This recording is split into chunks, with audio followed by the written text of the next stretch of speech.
The governments of the world have been seduced in many ways. They have made contracts with the intervention, which the intervention has violated. And now there are those within the governments of the world who are aware of the intervention and who support it. And there are those who are aware of it and who oppose it. So the seeds of conflict and opposition have been sown within the corridors of power within your nation's governments, many of them. The intervention is being carried out by physical beings who are driven by the same needs that drive humanity: the need for resources, the need for power, the need for wealth, and the need for strategic advantage. It is these very things that drive all nations in the universe. You must not regard these beings as evil or demonic or as angelic. They are beings driven by the same needs that drive humanity. It is important now that we address the question of how the intervention is functioning within the context of the three primary requirements that humanity must meet and must utilize in order to become a free race in the universe. The intervention does not value freedom. It is unknown among participants. It will therefore seek to oppose or undermine any progress that humanity will attempt to make regarding these three fundamental requirements. Human unity will be opposed because a unified human family will be very difficult to influence. Human conflict can be so easily antagonized, increased, and directed. The intervention does not want to see humanity unite in facing the greater community. Therefore, human conflict will be encouraged, particularly by those hybridized individuals who have assumed positions in advising human leaders. It is their advising roles that have the most influence here. These are not individuals that you will see, for they are not public, they are hidden and well placed. However, they have their opponents within governments, for there is a struggle going on within the secret corridors of government, and that is why the intervention has sought to influence commercial powers even more than government officials. For commercial powers are governed by greed. They seek wealth, power, predominance, and advantage over their rivals.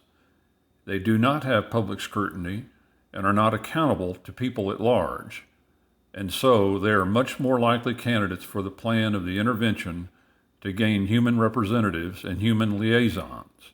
Human unity will be opposed by the intervention, for a united humanity will oppose intervention. It will become increasingly resistant to any attempt by any foreign power to gain access or advantage here.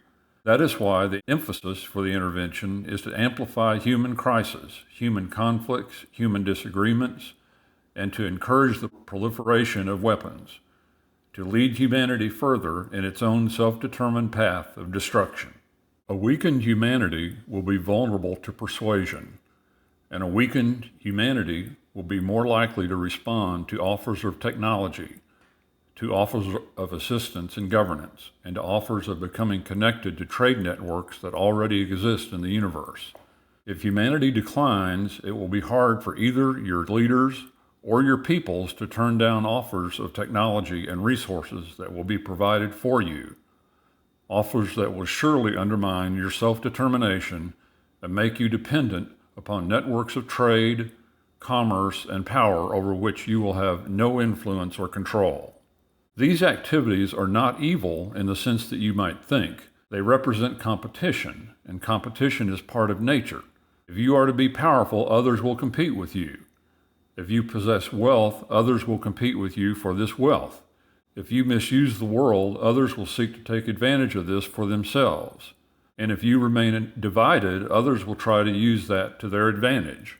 Regarding resource depletion, the intervention will support the overuse of those resources that you rely upon for your basic energy requirements, for they do not need these resources.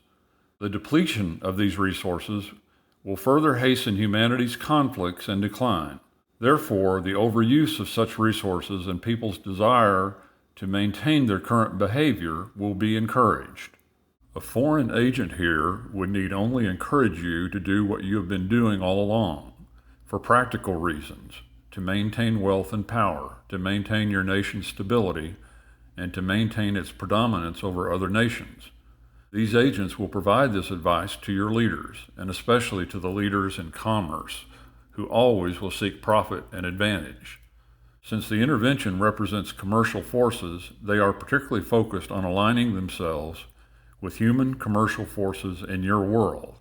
Here, they share a common purpose and many common methods, and they can appeal to individuals who have the focus and the intent.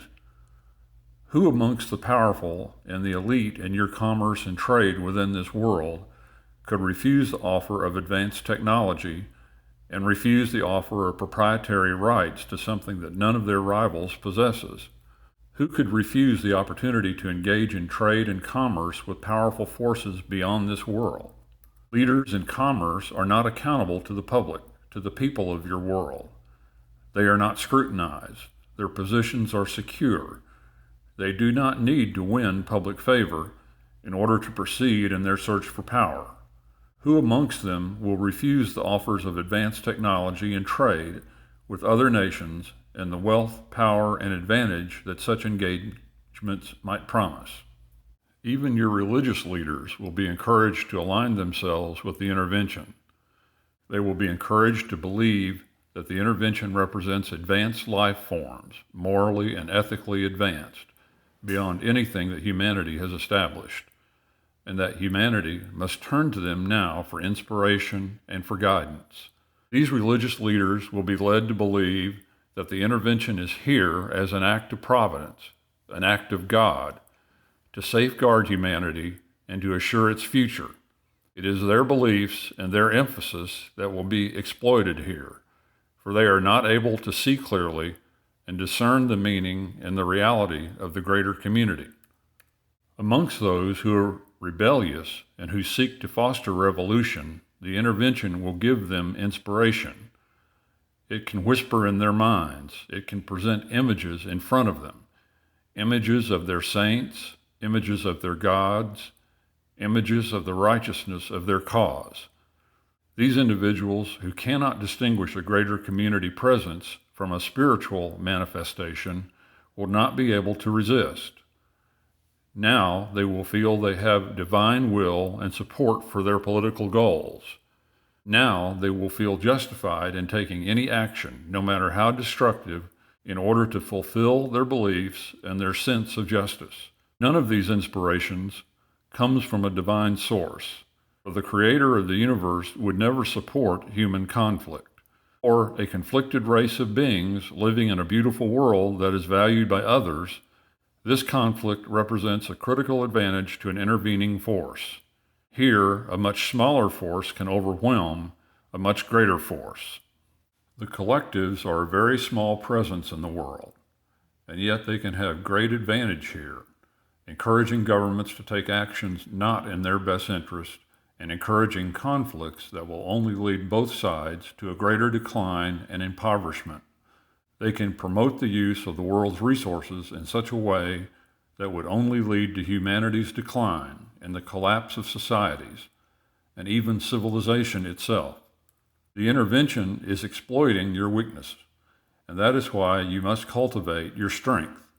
You must see that your predispositions towards conflict and division are inherently self-destructive, and render your position weak and vulnerable in the face of the greater community. Human unity and cooperation will be essential for humanity's future if you are to remain and to grow as a free race of peoples in the universe. The intervention will oppose this, for that will counter its goals and even its presence here in the world. Regarding the issue of discretion, the intervention wants to know everything about you, how to govern your views, how to motivate your feelings, how to stimulate your emotions, how to make you behave in the ways that it wants you to behave. For control of the human mind and perception is essential to its ultimate goals of governance in this world.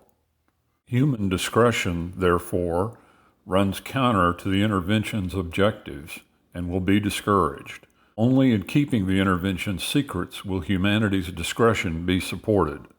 Only in hiding its agenda and forgetting what individuals have been told and the often brutal experiments that they have been subjected to as they were taken from their homes and their families against their will, Here, forgetfulness will be encouraged, even with threats of violence. The intervention does not want the human population to know its real activities and its real intent. It does not want to see humanity become more powerful. It does not want to see humanity gain insulation from the greater community. For the intervention is here to establish dependence and cooperation. This is their pathway to success, a pathway that is not being sufficiently resisted within your own world. The power of knowledge is the sacred intelligence placed within each individual. The power of knowledge is unknown to the intervention, for if it were known, there would be no intervention, and such unethical behavior would not be attempted. The greater powers of humanity are not being used, and humanity is being encouraged to behave in ways that are not in its best interest. While it is true that humanity could commit all of its errors on its own, to have the support of the intervention only makes the hazards greater. This is being done in a completely hidden way. The intervention will present itself to its believers and its advocates as a benign and spiritual force. In reality, it will be supporting the very forces that undermine humanity's integrity, its unity, and its self-confidence. The intervention will undermine people's belief and confidence in their leaders and their institutions, thus fostering a vacuum of confidence that can easily be shifted to a foreign power that is presenting itself as a benign and advanced race. This is the nature of deception that is placed upon a weak and divided humanity, a deception generated by several competing groups of economic collectives who seek to have advantage here. Such activities and deception have been used by humanity as well, so these are understandable to you. Technology only aids the intervention in remaining hidden and giving it certain powers over people's physical response to their presence. It is the power of persuasion in the mental environment, the power of making people think what the intervention wants them to think, to feel what the intervention wants them to feel, and to do what the intervention wants them to do, that represents its greatest strength and advantage here. The intervention cannot use force, and it is not a military presence, so it does not have this capability. It will use its greatest strength, which is the power of persuasion, and it is using this to great effect. It has not won its objective yet. It has not achieved its goals yet. But every day, the intervention grows stronger. Every day, its influence becomes more pervasive. Every day, its effort to pacify human resistance and to direct human activity increases, for it seeks to pacify those who would resist it and to encourage human conflict at the same time. The intervention is here to encourage the loss of faith in human leadership and human institutions. It is here to strengthen its presence as the saviors of humanity. Whether the reins of power would be given to it publicly and visibly, or whether it would occur behind the scenes, the intervention needs tremendous human assistance and support. It must do this to satisfy those who are watching its presence here from afar, and it must do this to gain ascendancy in the world without destroying the world's resources or endangering their ultimate goals here. You have the power to resist this. You have the power to resist this and many other forms of intrusion that will be attempted in the future. Humanity does not know its own strength, and that is why it is so vulnerable. Humanity does not recognize its advantage in living in a highly populated region of space where military conquest is not allowed and where war and violence are rare. You do not realize the advantage this gives you. If you raise your voice against the intervention, it is put at risk. If you oppose the intervention, if enough people can do this, the intervention must withdraw. You are living in a world of tremendous natural diversity and biological resources. Those who are intervening in your world today are not interested in the resources that you hold most dear. They are interested in biological resources, particularly those resources that represent the building blocks of life: genetic agents, chlorophyll, blood, and plasma. These are the things that are valuable and are greatly needed in a universe full of barren worlds. Some of this represents illegal trade that is not allowed for ethical reasons, but trade that exists nonetheless. Rare metals are also sought here, metals that you are aware of and metals that you are not aware of. These things must be mined with human assistance. Anything that a foreign race seeks to do in this world must have significant human assistance. This is because of the biological barrier that this world presents to the universe and to those races who have evolved in sterile environments, who are not adapted to be in biological, terrestrial environments such as this. Because worlds such as this are very rare, there are very few races in the universe who have this adaptation. That is why the native races must be cultivated and genetically aligned with the intervening races. It is a time-consuming process, but the results are believed to be worth it by those who are engaging in such activities. The intervention is of two kinds. There are resource explorers, which nearly always represent one race, operating with great freedom and impunity, which are clients of larger powers. Sometimes they are clients of independent trading networks that are engaged in illegal trade.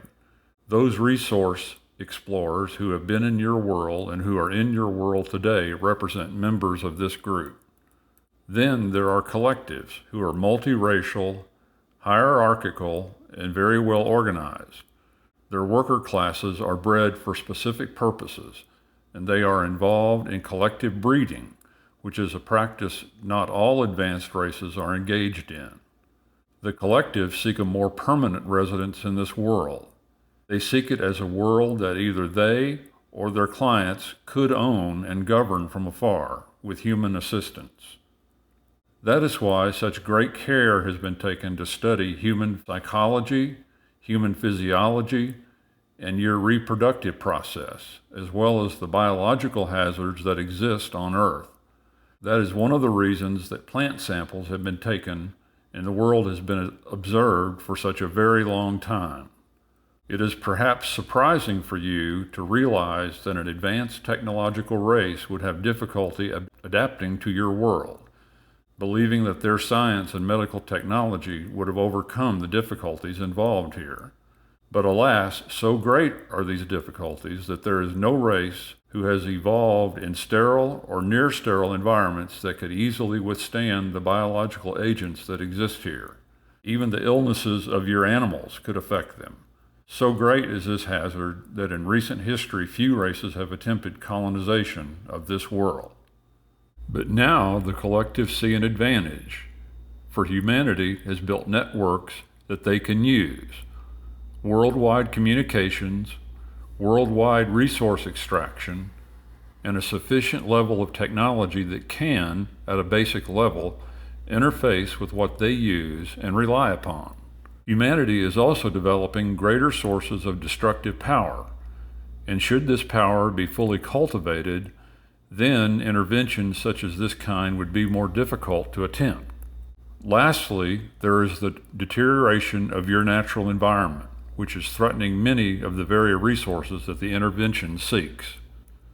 That is why the intervention has gone into its mature phase in the last half-century, an accelerated phase involving 4 fundamental activities: the attempt to persuade certain individuals in positions of power in government, commerce, and religion, to establish a physical presence and familiarity within the world itself, to influence religious views and tendencies, which also includes the promotion of human conflict, and the program of hybridization to establish adapted beings in a human form who are allegiant to the intervention and who can assume greater governing powers here in the world. These 4 interrelated programs represent the activities of the collectives. Resource explorers operate in a more simple manner by taking things they need from the world as they are able to find them. But the collectives have a more complex and long-range plan in establishing power and influence within the world. They recognize the strengths and weaknesses of the human family and your tendency towards conflict. They recognize that to gain human allegiance, which is their goal, they must present themselves as capable of assisting and even saving humanity from its own problems and from the great challenges that it now faces. The intervention will present itself, therefore, in a more enlightened form, as spiritual agents, as those who have overcome war and conflict, who live in peace, and who have achieved technology that humanity can now use and, indeed, now needs in order to rescue its environment and to bring a cessation of conflict in the world.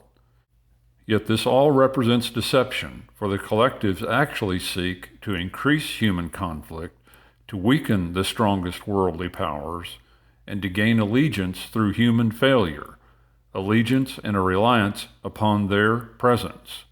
Their interbreeding program is not only to establish individuals in positions of power, but also to condition and to program those that they take to become the intervention's representatives and apologists, those who will promote their intervention and the peoples of the world having direct access to these intervening powers, bypassing their governments, bypassing human authority figures, in order to establish direct contact with those forces who are conditioning people to believe that the intervention is here on their behalf.